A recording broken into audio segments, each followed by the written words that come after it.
5ই August দেশ ছেড়েছেন প্রধানমন্ত্রী শেখ হাসিনা এবং তারপর তার বিরুদ্ধে একাধিক অভিযোগ তুলছেন বর্তমান যে সরকার রয়েছে বাংলাদেশে, অর্থাৎ যার কোনো রকম কোনো বৈধতা সংবিধানে নেই, সেই মুখ্য উপদেষ্টা তিনি অর্থাৎ নোবেল জয়ী মোহাম্মদ ইউনূস তিনি একাধিক অভিযোগ তুলেছেন।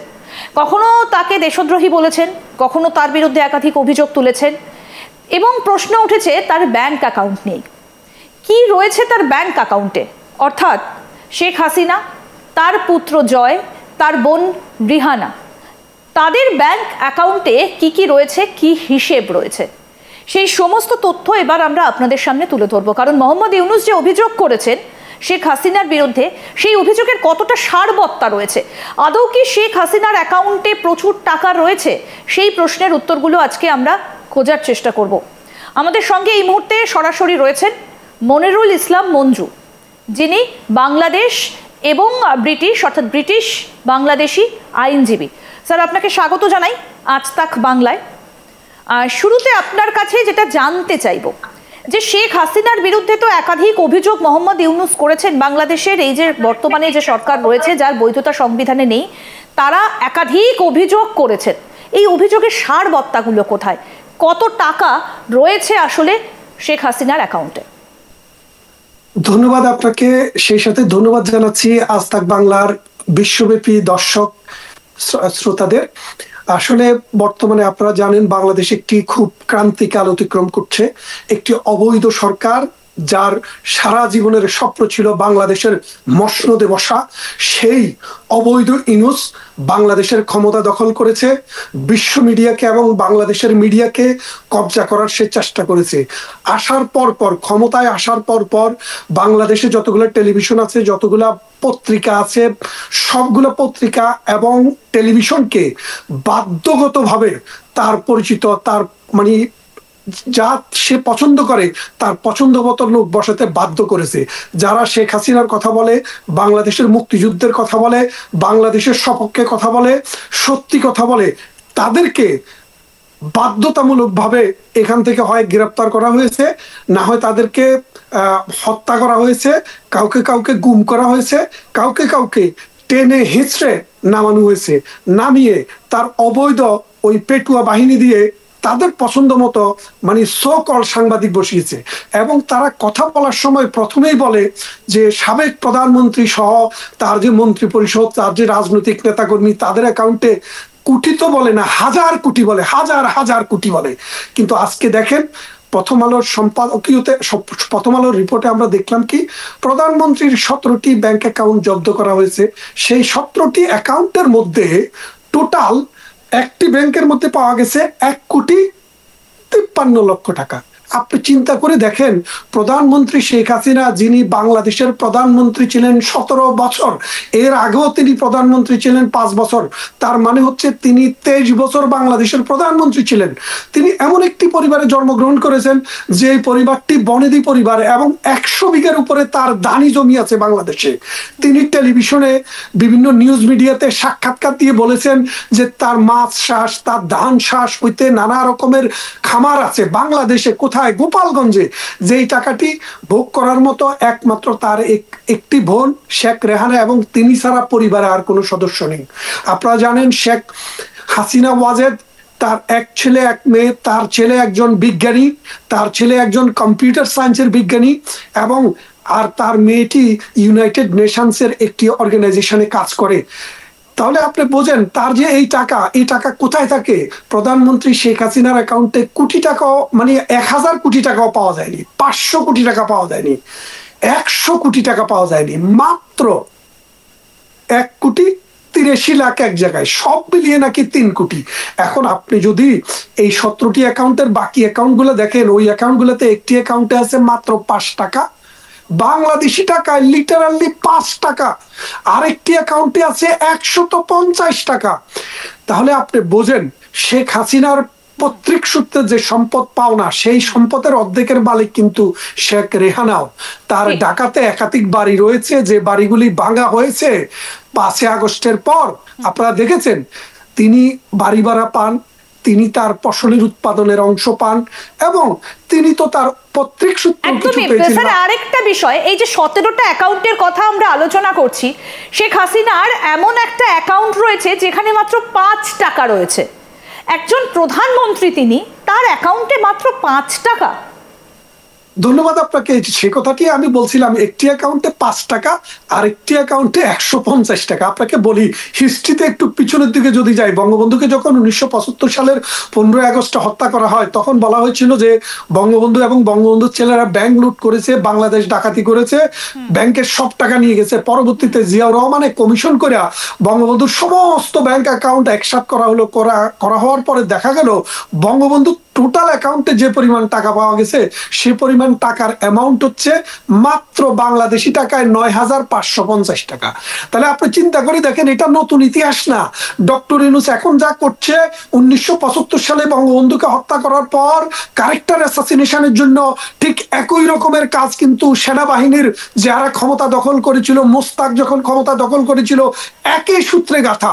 তার মানে হচ্ছে বাংলাদেশের প্রগতিশীল রাজনীতি, মুক্তিযুদ্ধের সপক্ষের রাজনীতি এবং শান্তি এবং সম্প্রীতির রাজনীতি যারা করে, তাদের ক্যারেক্টার অ্যাসাসিনেশনের জন্য শেষ পর্যন্ত ডক্টর ইউনূস এবং তার যে পেটুয়া বাহিনী, তাদেরকে বের করে নেওয়া হলো।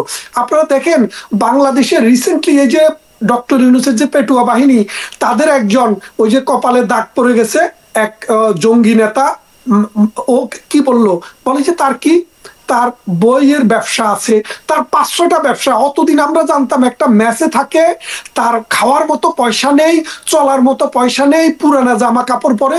সেই লোক এখন টেলিভিশনে এসে জাহির করে আমার 3টা বিজনেস আছে, আমার অমুক আছে, তোমার কাছে। কেন? অবৈধ টাকাকে বৈধ করার জন্য। অর্থাৎ 5 আগস্ট সরকার ক্ষমতা থেকে যাওয়ার পর এইসব পেটুয়া বাহিনী, এইসব লাঠিয়াল বাহিনী বিভিন্ন ব্যবসা প্রতিষ্ঠান থেকে, বিভিন্ন ব্যাংক থেকে, বিভিন্ন বীমা থেকে কোটি কোটি টাকা হাতিয়ে নিয়েছে, বিভিন্ন মন্ত্রণালয়ের মানুষের কাছ থেকে কোটি কোটি টাকা হাতিয়ে নিয়েছে। তাদেরকে যদি আজকে যদি তাদের ব্যাংক হিসাব যদি আপনি জব্দ করেন, তাহলে শেখ হাসিনা 17 বছর ক্ষমতায় থেকে যে টাকা অর্জন করেছে তার 40 গুণ তাদের অ্যাকাউন্টে পাবেন। কিন্তু ডক্টর ইউনূস তাদের কোনো ব্যাংক অ্যাকাউন্ট জব্দ করবে না। কেন করবে না? কারণ ডক্টর ইউনূস ইউনাইটেড নেশনে গিয়ে কি বলেছেন যে আমাকে ক্ষমতায় বসিয়েছে এই লাঠিয়াল বাহিনী। আপনি দেখেন, ডক্টর ইউনূস যে অবৈধ, সেটা কিন্তু সে নিজে স্বীকার করেছে। কারণ একটা দেশে ক্ষমতায় বসানোর একটা প্রসেস থাকে, ক্ষমতায় কারা বসাতে পারে, কারা আপনাকে ক্ষমতায় নিতে পারে, কার। স্যার, এই যে শেখ হাসিনার যে অ্যাকাউন্টগুলো, যেগুলো দুদক খবর পেয়েছে, মানে দুর্নীতি দমন কমিটি, তারা যে খবরটা পেয়েছে, সেখানে মোট 25টা অ্যাকাউন্টে শেখ হাসিনার নাম পাওয়া গিয়েছে। তার মধ্যে কতগুলো জয়েন্ট অ্যাকাউন্ট রয়েছে, কয়েকটা তার নিজের নামে রয়েছে। কিন্তু এই যে এতগুলো ব্যাংক অ্যাকাউন্টে, সেখান থেকে সব মিলিয়ে প্রায় 3 কোটি টাকা মতো পাওয়া গিয়েছে। মোহাম্মদ ইউনূস তাহলে এখন কি বলবেন? কারণ কিছুদিন আগেই সংবাদের শিরোনামে উঠে এসেছিল যে ছাত্র নেতাদের অ্যাকাউন্টে কত কত টাকা ঢুকেছে। ডোনাল্ড ট্রাম্প বলেছেন যে কত টাকা ঢুকেছে বাংলাদেশে, তার একটা ছোট্ট হিসেব তিনি তুলে ধরেছেন। সেক্ষেত্রে দেখতে গেলে শেখ হাসিনার অ্যাকাউন্টে তো মাত্র নগণ্য। সেই টাকাগুলো কি শেখ হাসিনা তার অ্যাকাউন্টে রয়েছে যে টাকার পরিমাণ, নাকি বাইরে অন্য কোথাও টাকা রাখা রয়েছে? সেই রকম কোনো তথ্য কি উঠে এসেছে? ধন্যবাদ আপনাকে। ওই রকম কোনো তথ্য আমরা পাইনি। তারা চেষ্টা করছে, পত্রিকায় রিপোর্ট করাচ্ছে যে পৃথিবীর বিভিন্ন দেশে তার সম্পদ রয়েছে। আমরা চাই ওইসব রাষ্ট্র থেকে তোমরা সেগুলো এনে আমাদেরকে দেখাও। আপনাকে বলি, বাংলাদেশে আজকের যে পত্রিকা, আজকের যে মিডিয়া, ওদেরকে যে রকম রিপোর্ট দেওয়া হয় সেই রিপোর্টে তারা ছাপাতে হয়। বাংলাদেশে 2জন সাংবাদিক এবং একজন রাজনীতিবিদ, ফজলুর রহমান, মাসুদ কামাল এবং আরো একজন, নামটা ঠিক এই মুহূর্তে মনে আসছে না, তারা বিভিন্ন সময়ে মানে নিরপেক্ষ কথা বলেছে, যে সরকারের বিভিন্ন অনাচার, অত্যাচার, নির্যাতন, নিপীড়ন সম্পর্কে কথা বলেছে, যার জন্য এখন তারা বলছে তাদের জীবনে হুমকির সম্মুখীন। অর্থাৎ যারা নিরপেক্ষ কথা বলবে, মুক্তিযুদ্ধের সপক্ষে কথা বলবে, স্বাধীনতার সপক্ষে কথা বলবে, আঞ্চলিক শান্তির সপক্ষে কথা বলবে, মৌলবাদের বিরুদ্ধে কথা বলবে, তাদের অ্যাকাউন্টে কোটি কোটি টাকা আছে, তারা দুর্নীতি করেছে, এইরকম একটা জনরোষ মানে রব তুলে তাদের ক্যারেক্টার অ্যাসাসিনেশনের চেষ্টা করা হচ্ছে, এবং এটা হচ্ছে খুব স্বাভাবিক একটা ব্যবস্থা। এবং ডক্টর ইউনূস, আপনি জানেন রিসেন্টলি ডক্টর ইউনূস কি ড্রাগ নেন কিনা আমি জানি না, কারণ তিনি রিসেন্টলি গার্ডিয়ানে একটা পত্রিকায় কথা বলতে যায় বললেন যে বাংলাদেশ নাকি শেখ হাসিনা গাজার অবস্থা রেখে গেছে। আপনারা জানেন গাজা ছোট্ট একটি জায়গা, বাংলাদেশের যে ঢাকা শহর, এই ঢাকা শহরের 3 ভাগের 1 ভাগের চাইতে ছোট জায়গা হলো গাজা। গাজাতে 3 তলা পর্যন্ত কোনো বিল্ডিং নেই, সব বিল্ডিং ধূলিসাৎ হয়ে গেছে। মানুষ খেতে হলে পৃথিবীর বিভিন্ন জায়গা থেকে বিক্রি করে চাঁদা তুলে এনে মানুষ খায়। আর বাংলাদেশে মেট্রো রেল হয়েছে, বাংলাদেশে 8 লেনের লাইন হচ্ছে এবং পাতাল রেল হচ্ছে। বাংলাদেশে পদ্মা সেতুর মতো বিলিয়ন বিলিয়ন টাকা খরচ করে আপনার উন্নয়ন কর্মকাণ্ড হচ্ছে, প্রত্যেকটা ছেলে মেয়ে স্কুলে যাচ্ছে, এবং বাংলাদেশের মাথা পিছু আয় ভারতের চাইতেও $40 বেশি, এবং অর্থনীতিতে বাংলাদেশ পৃথিবীতে একদম। কিন্তু এই মুহূর্তে সবকিছু তো তছনছ হয়ে গিয়েছে। এই মুহূর্তে তো সেই হিসেবগুলো, আপনি যে হিসেব দিচ্ছেন সেটা 5ই আগস্টের আগের হিসেব, সেই হিসেবগুলো তো এই মুহূর্তে আর খাটবে না। আমি জানতে চাইবো তার অ্যাকাউন্টের এইসব টাকা নিয়ে কি শেখ হাসিনা বোন রেহানাকে তো সঙ্গে নিয়ে এসেছেন, তাহলে অ্যাকাউন্টে থাকা এইসব টাকা নিয়ে কি তিনি ভারতে এসেছেন? না, উনি তো কিছুই নিয়ে যান নাই। এবং আপনাকে একটা জিনিস বলি, এখানে যে টাকার কথা বলা হয়েছে, প্রধানমন্ত্রী শেখ হাসিনার গত 5 বছরের যদি আপনি এই প্রতি বছর তো অ্যাকাউন্ট সাবমিট করা হয়, ওই সাবমিটেড অ্যাকাউন্ট যদি আপনি দেখেন তাহলে আপনি দেখবেন এগুলা কিন্তু বৈধভাবে কিন্তু সরকারকে ট্যাক্স দিয়েই কিন্তু উনি ঘোষণা দিয়েছেন আগে। এবং আপনাকে বলি, সাম্প্রতিক একজন মন্ত্রী ছিলেন প্রধানমন্ত্রীর, শেখ হাসিনার সময়ে গতবারে মন্ত্রী ছিলেন, উনার নাম রেজাউল করিম। তো উনি একজন বাংলাদেশ সুপ্রিম কোর্টের আইনজীবী, তাকে নিয়েও একটি রিপোর্ট আমরা দেখেছি পত্রিকায়, বলেছি কি যে একজন মন্ত্রীর অ্যাকাউন্টে আপনার কত 3,36,00,000 টাকার লেনদেন হয়েছে। এখন পরবর্তীতে দেখা গেল এই 3,36,00,000 টাকার লেনদেন হয়েছে 40 বছরে। তিনি সুপ্রিম কোর্টের একজন আইনজীবী, অর্থাৎ মানুষকে দেখানো হচ্ছে এমন ভাবে যে 3,36,00,000 টাকা যেন একদিনেই অ্যাকাউন্টে এসে ঢুকেছে অবৈধ। মানে অর্থাৎ কি, এটা হচ্ছে একটা সেন্সেশন তৈরি করার জন্য ডক্টর ইউনূস দেখছে মানুষকে শান্তি দিতে পারছে না, শিক্ষা নাই, প্রগতি নাই, কোনো উন্নয়ন নাই, সমাজে মানুষ রেপ, মানে হত্যা, দর্শন, লুণ্ঠন, অগ্নিসংযোগ এবং মানে প্রতিপক্ষের বাড়িতে হামলা, এগুলা বাংলাদেশের নিত্য নৈমিত্তিক ব্যাপার। বাংলাদেশের মানুষ চারদিক থেকে ফুঁসে উঠেছে, যার কারণে ডক্টর ইউনূসের হাতে কোনো অপশন নাই। তাই ডক্টর ইউনূস বাধ্য হয়ে অথবা ডক্টর ইউনূস পারপাসিভলি এইসব কথাবার্তা বলে বাংলাদেশের মানুষের একটা সফট কর্নার আনার চেষ্টা করছে এবং দেখানোর চেষ্টা করছে যে শেখ হাসিনার সময়ে কোটি টাকা লোপাট হয়েছে। কিন্তু শেখ হাসিনার সময়ে, আপনাকে আরেকটা মজার কথা বলি, আমি আসবো স্যার আপনার কাছে, এই জায়গাটায় আসবো। এর পাশাপাশি আরো একটা গুরুত্বপূর্ণ বিষয় আমরা নজর রাখবো এবং আপনার কাছ থেকেও আমরা তথ্যগুলো নেব, যে এই মুহূর্তে তো ভারতে রয়েছেন শেখ হাসিনা, দিল্লিবাসী শেখ হাসিনা, তার 17টা অ্যাকাউন্ট, সেই 17টা অ্যাকাউন্টের হিসেব আপনাদেরকে যেমন দিচ্ছি, তেমনি তার পাশাপাশি তার ছেলে, তার অ্যাকাউন্টেই বা কত রয়েছে, আসুন সেদিকেও একবার নজর দিই।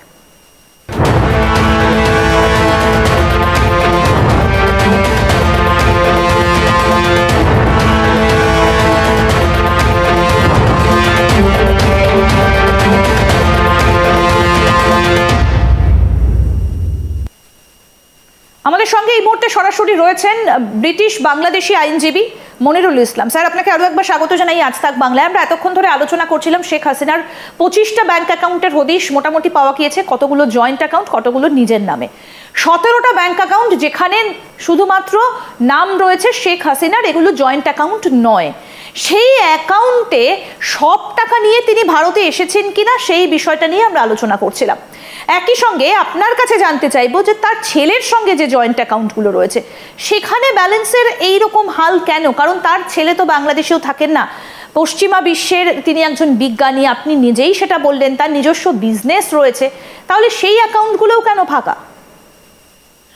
ধন্যবাদ আপনাকে। যে সজীব জয়, আপনি জানেন আজ থেকে 10-15 বছর আগে যে প্রুফ ম্যাগাজিন আছে, ওই ম্যাগাজিনে বলেছিল যে পৃথিবীতে যে 100 জন মানুষ প্রতিশ্রুতিশীল, সেই 100 জন মানুষের মধ্যে একজন।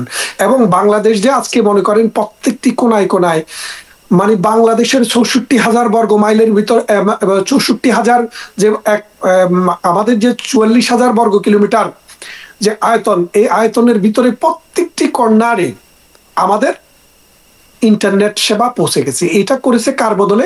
প্রধানমন্ত্রী সাহায্য নিয়েছেন সজীব ওয়াজেদ জয়ের। বাংলাদেশে যে প্রযুক্তি বিপ্লব, এই বিপ্লব ঘটিয়েছেন, ডিজিটাল বাংলাদেশ করেছেন সজীব ওয়াজেদ জয়ের সাহায্যে। সেই সজীব ওয়াজেদ জয় আমেরিকায় দীর্ঘদিন থেকে ইনি আছেন, তার ব্যবসা আছে, বাড়ি আছে, ঘর আছে। সেই মানুষের অ্যাকাউন্টে কত পাওয়া গেছে জানেন?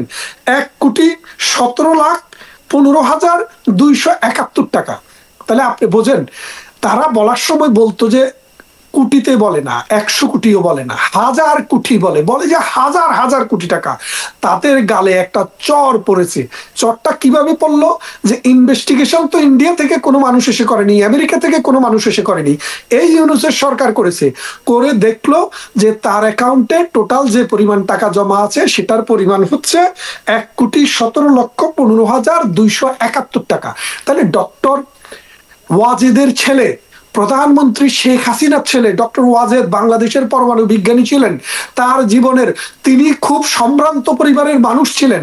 তার পৈতৃক সম্পদ, তার মায়ের সম্পদ, তার নিজের সম্পদ, সবকিছু মিলিয়ে তার অ্যাকাউন্টে পাওয়া গেল 1,17,15,271 টাকা। তাহলে আপনি বলেন, বাংলাদেশের ক্ষুদ্র একটা ব্যবসায়ীর অ্যাকাউন্টও আজকাল 2-4-5 কোটি টাকা পাওয়া কোনো ব্যাপার না। বাংলাদেশের যে আমাদের যে বাজেট, আমাদের বাজেটের সাইজ হচ্ছে 700 বিলিয়ন।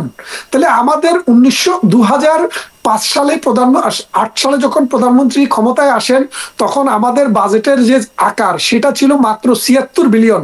এই 15-16 বছরে প্রধানমন্ত্রী শেখ হাসিনা বাংলাদেশকে করেছে 776 বিলিয়ন। কোথায় 76 বিলিয়ন আর কোথায় 776 বিলিয়ন? বাংলাদেশ অর্থনীতির যে সাইজ, ওই সাইজটা ছিল 76তম ওয়ার্ল্ডের মধ্যে। আর এখন হচ্ছে 31তম প্রধানমন্ত্রী রেখে গেছে ডক্টর ইউনূস। এখন হয়তো এটাকে 40-এ পাঠিয়ে দিয়েছে। যদি ডক্টর ইউনূস আরো 6 মাস থাকে, বাংলাদেশ 100 নাম্বারও পার করে ফেলবে। কারণ কি?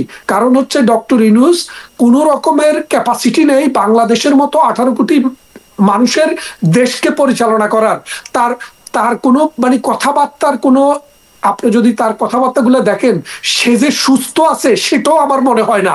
আপনি দেখেন যে একটি দেশ, 53 বছরের বাংলাদেশ, 1971 সালে বাংলাদেশ স্বাধীন হওয়ার পরে 53 বছরে আপনি যদি বাংলাদেশের প্রতিবেশী ভারত, পাকিস্তান, নেপাল, ভুটান, শ্রীলঙ্কা, আফগানিস্তান এবং মায়ানমারের সাথে তুলনা করে দেখেন, মাথাপিছু আয়ের দিক থেকে আমরা ল্যান্ডলক যে 5টি কান্ট্রি, আফগানিস্তান, পাকিস্তান, বাংলাদেশ, ভারত এবং মায়ানমার, এর মধ্যে সর্বোচ্চ মাথাপিছু আয় হচ্ছে বাংলাদেশের।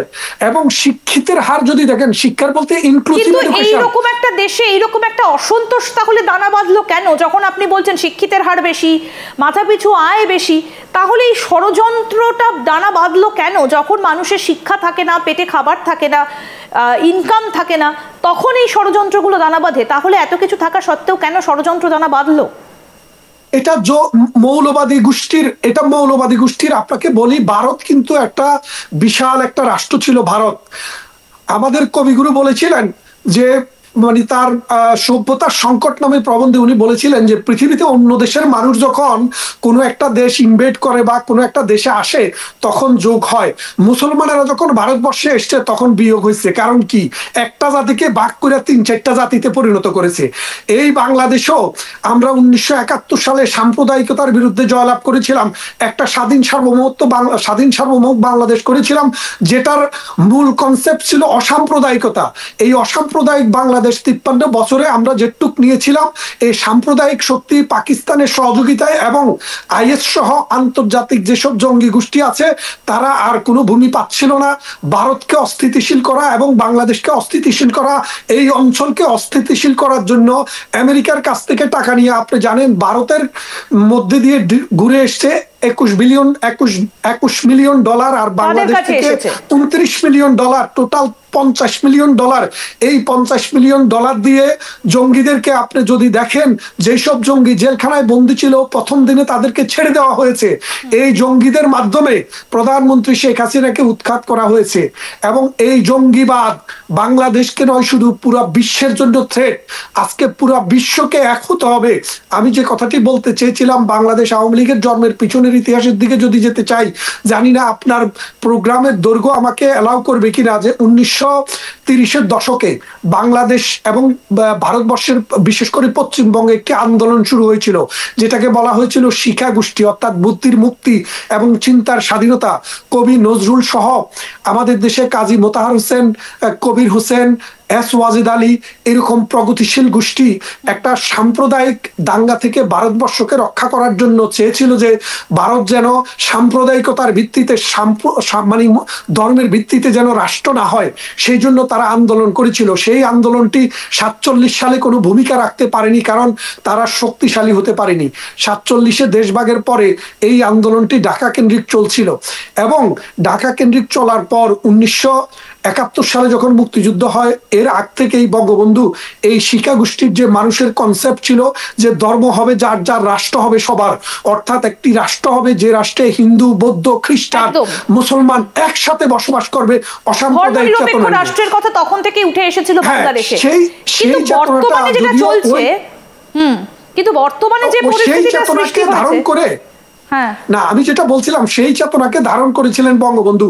সেই শিখা গোষ্ঠীর যে বুদ্ধির মুক্তি, চিন্তার স্বাধীনতা, তারা রাজনীতিতে অংশগ্রহণ করেননি, কিন্তু তাদের যে চেতনা, সেই চেতনাটি মানে বঙ্গবন্ধুর কাছে ট্রান্সফরমিট হয়েছিল। এবং তিনি যখন বাংলাদেশ স্বাধীন করেছিলেন, তখন এসে বাংলাদেশের স্বাধীনতার মূলনীতি, মানে বাংলাদেশের যে রাষ্ট্রের সংবিধানের মূলনীতি হিসেবে ঘোষণা দিয়েছিলেন যে অসাম্প্রদায়িকতা, অর্থাৎ বাংলাদেশ রাষ্ট্রে হিন্দু, বৌদ্ধ, খ্রিস্টান বলে কিছু থাকবে না, সবাই হবে যার যার ধর্ম পালন করবে, রাষ্ট্রের কোনো ধর্ম থাকবে না, ধর্ম থাকবে মানুষের।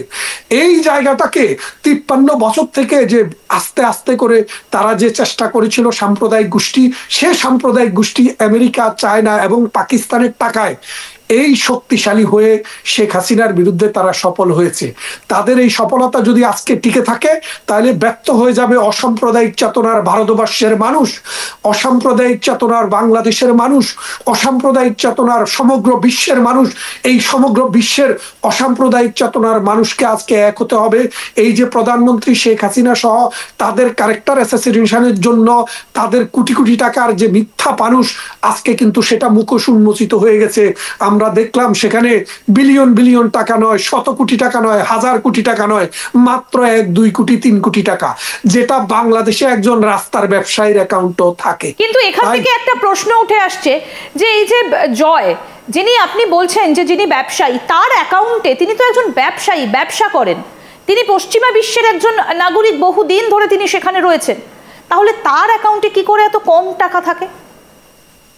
না, তার অ্যাকাউন্টে শুনেন, উনি তো গত 10-15 বছর থেকে টাকা ইনকামের দিকে মনোনিবেশ করেননি। উনি বলেছেন আমার পূর্বপুরুষেরা এই দেশ স্বাধীন করেছে, আমার পিতা মাতামহ এই দেশের জন্য জীবন দিয়েছে, আমার সমস্ত পরিবার উৎসর্গ করেছে, এই দেশকে কিভাবে উন্নত করা যায়, শিক্ষা কিভাবে উন্নত করা যায়, ট্রান্সপোর্টেশন, কমিউনিকেশন, হেলথ, এডুকেশন, এগুলো কিভাবে উন্নত করা যায়, কিভাবে প্রত্যেকটা মানুষের জীবনে প্রযুক্তির সুবিধাকে পৌঁছিয়ে দেওয়া যায়, সেই চেষ্টায় তিনি ব্যস্ত ছিলেন, যার কারণে উনি সেই পরিমাণ টাকা ইনকাম করতে পারেননি।